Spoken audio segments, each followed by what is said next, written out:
Shalom saudara, Beth Midras kita hari ini dari Keluaran 27 ayat 9 sampai dengan 19. Tetapi saya akan membaca 2 ayat saja dari ayat yang ke-9 sampai dengan yang ke-10. Demikianlah kata Tuhan bagi kita. Haruslah engkau membuat pelataran kemah suci. Untuk pelataran itu pada sebelah selatan harus dibuat layar dari lenan halus yang dipintal benangnya. 100 hasta panjangnya pada sisi yang satu itu. Tiang-tiangnya harus ada 20 dan alas-alas tiang itu harus 20 dari tembaga. Tetapi kaitan-kaitan tiang itu dan penyambung-penyambungnya harus dari perak. Saudara, tema kita hari ini adalah mencuri kemuliaan Allah. Apa artinya dan apa maksudnya? Saudaraku, bait Allah itu terdiri atas 3 bagian. Yang pertama itu adalah ruang maha kudus, tempat tabut perjanjian diletakkan, di mana tabut perjanjian merupakan simbol kehadiran Allah. Dan yang kedua saudara, yang bisa masuk ke dalam ruang maha kudus itu hanya imam besar. Itu pun 1 tahun sekali untuk pengampunan dosa umat. Ini ruang yang pertama. Ruang yang kedua saudara adalah ruang kudus, tempat para imam dan orang-orang Lewi mereka melayani Tuhan, mereka mengadakan peribadatan. Dan tempat yang ketiga itu adalah pelataran. Nah, apa itu pelataran saudara? Pelataran kemah suci merupakan tempat yang penting bagi umat pada masa itu. Kenapa? Karena di sanalah batas terdekat untuk mendekati kehadiran Allah. Umat Allah yang bukan imam saudara tidak boleh lebih mendekat lagi, karena kemah suci merupakan tempat Allah menyatakan dirinya, sehingga tempat itu terlalu suci untuk didekati. Dalam pelataran kemah suci saudara, mereka hanya bisa berdiri atau berlutut. Tidak ada duduk saudara ya, dan bukan duduk. Tidak ada tempat duduk, apalagi tempat duduk yang nyaman tidak ada.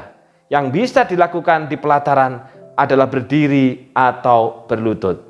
Apa isi dari pelataran kemah suci saudara? Di dalam pelataran kemah suci terdapat mezbah korban bakaran dan bejana pembasuhan. Apa artinya? Artinya adalah yang pertama, meskipun Allah hadir di tengah-tengah umatnya, namun untuk datang kepadanya, untuk menghampirinya, umat itu harus melalui proses anugerah Tuhan. Tanpa anugerahnya, umat tidak akan pernah bisa ketemu Tuhan. Itu yang pertama. Yang kedua saudara, korban bakaran dan bejana pembasuhan menegaskan pentingnya kesucian hidup saat seseorang menghadap Allah.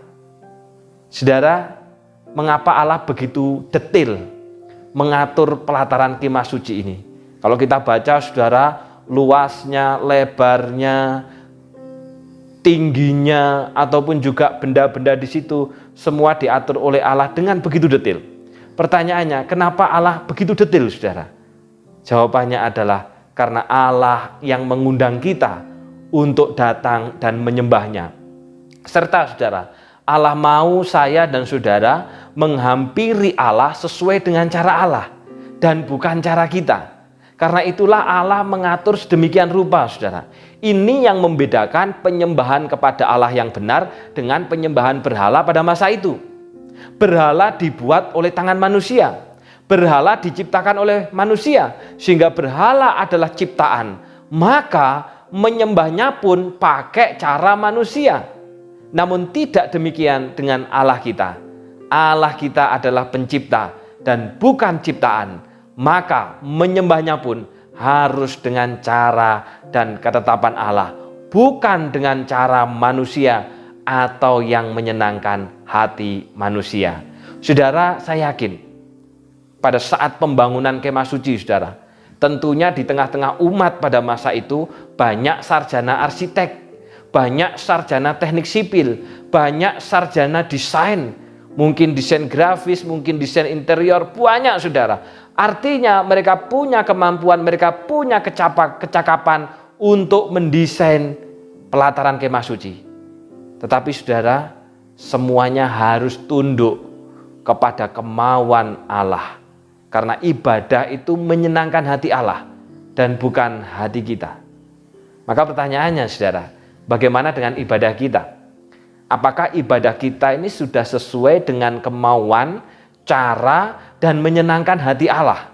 Atau tanpa sadar, saudara, dalam ibadah kita sudah menjadikan diri sebagai Tuhan dengan mencari ibadah yang menyenangkan diri dan bukan menyenangkan Tuhan. Contoh, ketika kita berkata, liturginya nggak enak dan buat ngantuk. Musik piano kurang membuat gairah. Lagu PPR tidak bisa membuat semangat. Apabila itu yang terjadi, saudara, berarti kita sudah mencuri apa yang menjadi kemuliaan Tuhan. Kenapa? Karena dalam ibadah hanya Tuhan yang harus disembah, dimuliakan, dan disenangkan. Mari kita memperbaiki ibadah kita. Tuhan yang utama, Tuhan yang dimuliakan, Tuhan yang disenangkan, dan bukan hati kita. Jangan pernah mencuri apa yang menjadi kemuliaan Allah. Tuhan memberkati.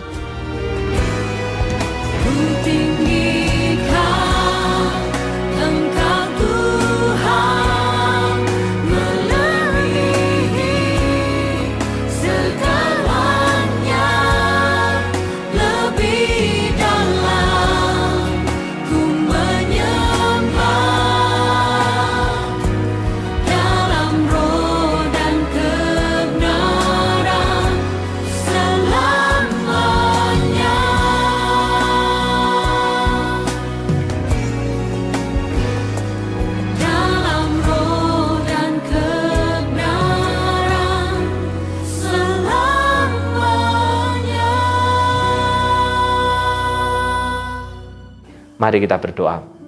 Bapa yang di surga, kami bersyukur firman-Mu hari ini mengingatkan kami ya Bapa, di dalam ibadah kami, supaya kami tidak mencuri apa yang menjadi kemuliaan daripada Allah.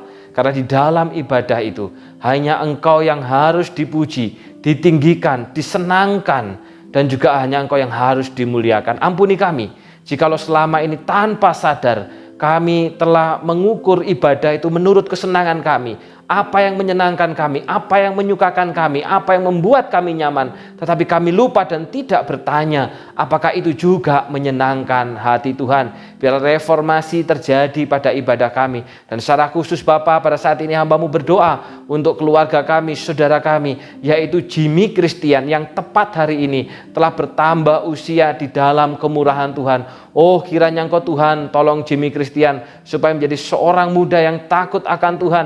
Bahkan pelayanannya sebagai pengurus komisi pemuda, Tuhan teguhkan hatinya sehingga dia makin mantap, dia makin teguh melayani Engkau. Karena semuanya adalah bagian proses dari pelayanan. Karena Tuhan akan mempersiapkan Jimmy menjadi seorang pemimpin yang lebih hebat lagi di masa mendatang. Juga akan kehidupannya, masa depannya, bahkan keluarga, kesehatan dan pekerjaannya saat ini di Banyuwangi membantu orang tua. Kiranya juga Tuhan tolong pimpin, Tuhan tolong jadikan sebagai Jimmy seorang anak yang takut akan Tuhan dan takut akan orang tuanya. Demikian kami semua ya Bapa yang sudah bersaat teduh, biarlah kami juga makin sehat secara rohani dan kami pun juga menjaga kesehatan jasmani. Dalam nama Tuhan Yesus kami sudah berdoa.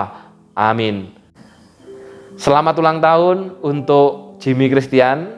Biarlah engkau makin setia di dalam melayani Tuhan. Tuhan memberkati.